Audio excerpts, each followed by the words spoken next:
Hello Year 10 and welcome to an English language lesson focusing on Paper 1, Question 4.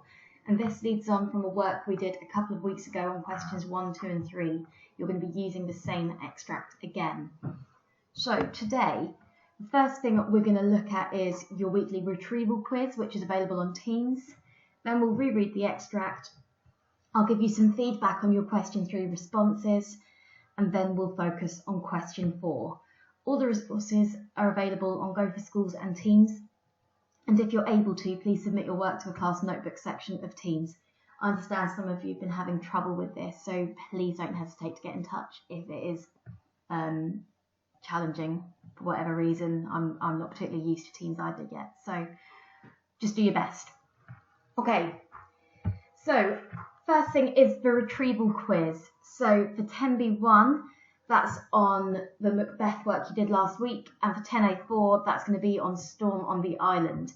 You should be able to access the assignment on Teams, and it will show me once you've completed it. Now, because I'm technologically challenged, at the moment I can see who's turned in the quizzes, and I can see your answers, but for some reason it's not allowing me to write feedback on the quizzes. So please don't think I'm ignoring you and I'm not actually looking at what you're doing. I am, but I'm not clever enough to actually write anything about it. So bear with me because I'm going to try and work that out this week. So if you need to pause it here to go and do the Retrieval Quiz, do so now. Fabulous. So your next task is going to be familiarising yourself with that extract again, the Fahrenheit 451, and you should be able to access this on Teams.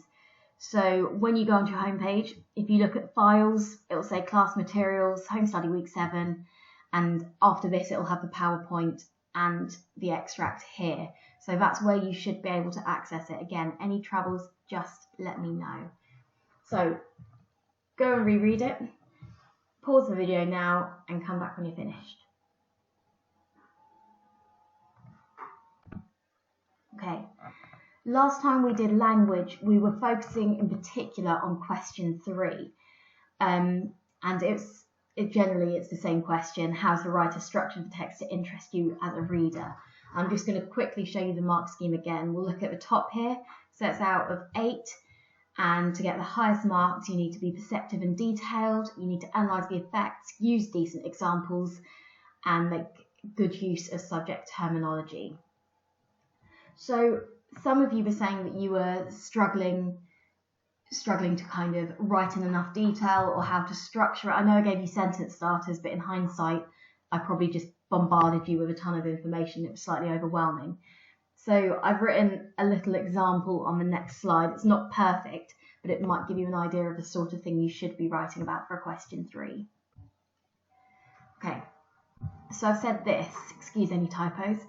In the opening of the extract, the writer immediately focuses the reader's attention on the fire, which is blazing and burning. We understand that this will be significant throughout the novel, potentially a key motif.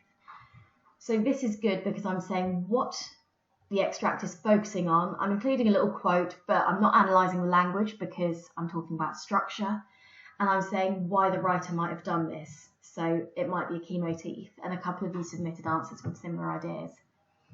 The focus then shifts onto a character, Montag.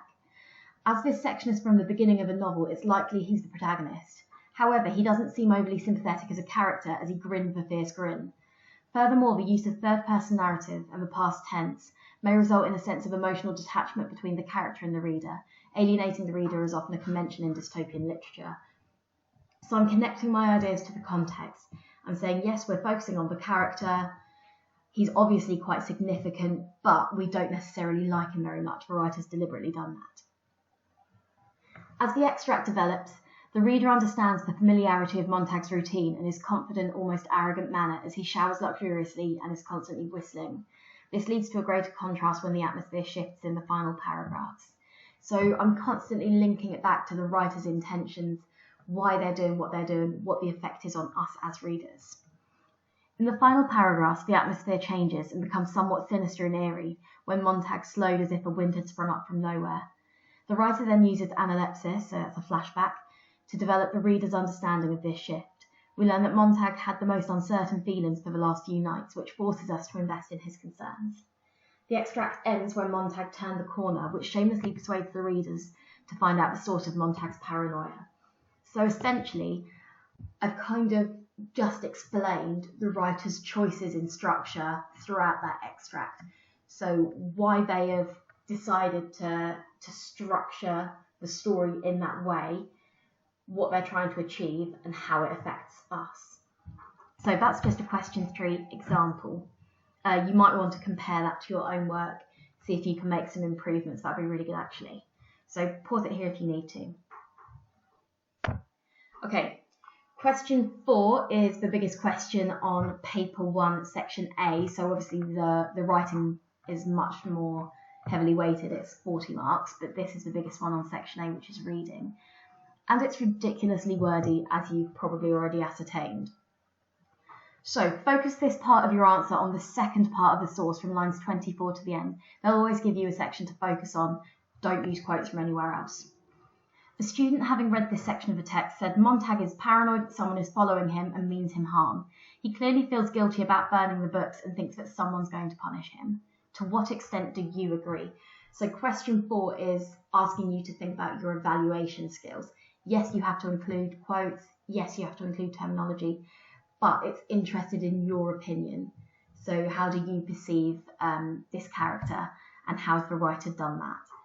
So in your response, you could write about your own impressions of the character, evaluate how the writers created those impressions, and support your comments with references to the text. And again, we'll go straight to the top here. So for the highest marks in this question, remember levels and grades aren't the same. Perceptive detailed evaluation. So evaluates critically and in detail the effect on the reader, shows perceptive understanding of the writer's methods. Remember, writer's methods just means what techniques do they use, how do they make us feel a particular way. Selects a range of judicious textual detail, so decent quotes, and develops a convincing and critical response to the focus of the statement.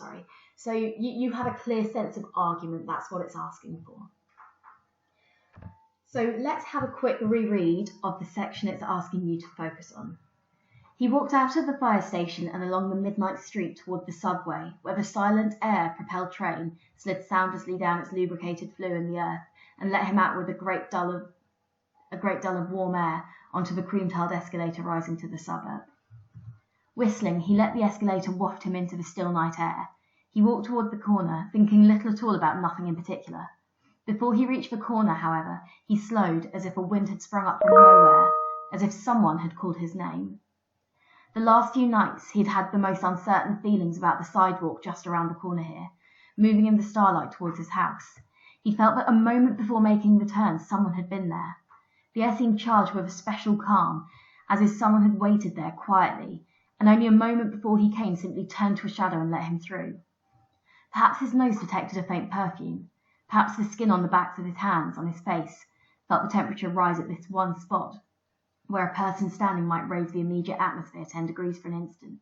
There was no understanding it. Each time he made the turn, he saw only the white, unused, buckling sidewalk, with perhaps on one night something vanishing swiftly across a lawn before he could focus his eyes or speak. But now, tonight, he slowed almost to a stop. His inner mind, reaching out to turn the corner for him, had heard the faintest whisper. Breathing? Or was the atmosphere compressed merely by someone standing very quietly there waiting? He turned the corner. So remember, the focus is Montag is paranoid that someone is following him and means him harm. He clearly feels guilty about burning the books and thinks that someone is going to punish him. To what extent do you agree? So on the next slide, I'm going to tell you how you might think about approaching this question. It's by no means the only way, but it's just an idea if you're not sure where to start. So firstly, to what extent do you agree with that statement? So do you completely agree with all of this? Partially agree, somewhat agree, completely disagree? Now, generally, they'll give you a statement where it's fairly easy to agree with most of it, but the candidates reaching the highest marks will nuance that. So they might pull apart this statement and think about the different elements of it when they're writing their response. That'll make it more sophisticated. So step 2 is, what are your impressions of Montag? They'll always give you these little bullet points here to help you structure your ideas a little bit. So does he seem arrogant, confident, guilty, remorseful, paranoid, scared? Which words do you think you could associate best with him? And step 3, which quotes from that section support your ideas? And then making that kind of sophisticated response. How does the writer create this impression? So what methods do they use? Is it rhetorical questions? Is it repetition? How are they making us feel this way? And in your opinion, how effective are the writer's methods? So it's asking you for your judgment here. What do you think is good about this? How effective do you think it is? And I'd say for this question, you should probably aim for about 4 paragraphs, give or take, depending on how detailed you write, etc. This time I am going to give you a little example because I think with the question 3, I think it's stumped a lot of you. So again, it's not perfect, and this is just an opening, and it just gives you an idea of a sort of thing you could write about. When you're writing this, I would probably keep this slide up, maybe, just so that you can make some notes on it. But I'm going to change it now so that you can see how you might approach this when you're writing it properly. I agree with the statement to a certain extent. Whilst it seems obvious that Montag is paranoid that he's being followed, I don't necessarily agree he's concerned about being harmed or that it's a result of feeling guilty for his actions. I feel the writer gives us the impression that Montag is more confused or unnerved rather than scared. At the beginning of this section, Montag appears confident, Montag appears to be confident, almost to the point of complacency. He's whistling and thinking little at all about nothing in particular, which immediately gives me the impression that he isn't feeling remorseful about his actions at all. These careless attributes suggest he's an uncomplicated character and reinforces the normality of his lifestyle in the context of the novel. However, the writer introduces Montag's paranoia through the use of similes when he slows as if a wind had sprung up from nowhere, as if someone had called his name. These comparisons don't immediately create a sense of fear, but the writer makes him seem ominous when paired with Montag's reaction. The writer reflects Montag's uncertainty about what's unnerving him through the repetition of perhaps. The lack of specificity seems almost sinister, and you might continue it like that. So I'm just picking out key elements, linking my ideas back to the question, using this to structure it. So again, you're more than welcome to use some of these ideas, but it just gives you an idea of how to write this response. And finally, submit it here if you can. I know a ton of you are having trouble with it, but we'll try to work through it and I'll try and help you out as much as I can. If not, I'm always available by email. So that is a whistle-stop tour of approaching question 4. I'm not expecting these to be perfect. These are unprecedented times after all, so just try your best and have an excellent week. Take care, everyone.